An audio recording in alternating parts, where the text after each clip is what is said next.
Ito mga automotive, may ABS na ilaw. Ito, ABS light showing on dash. So ito yung palitan natin ngayon.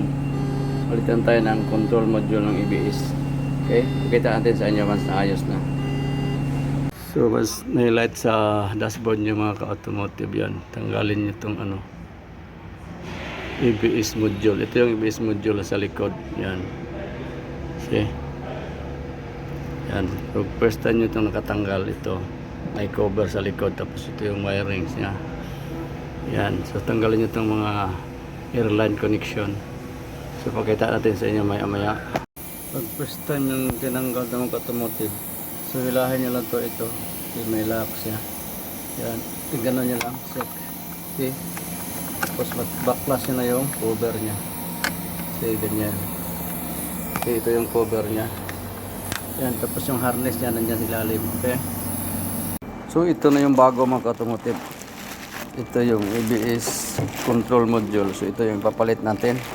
Yan si ABS control module. Okay, yan itong papalit. So ganito lang pag open sa cover niya. See? Press nyo lang siya yan. Yan. Tapos harness niya sa ilalim. See? Kita yung mga harness.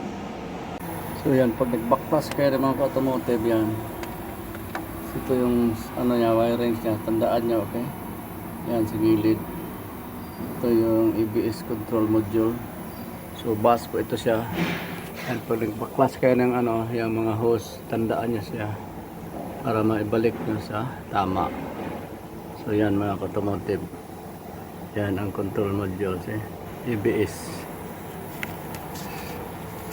Okay?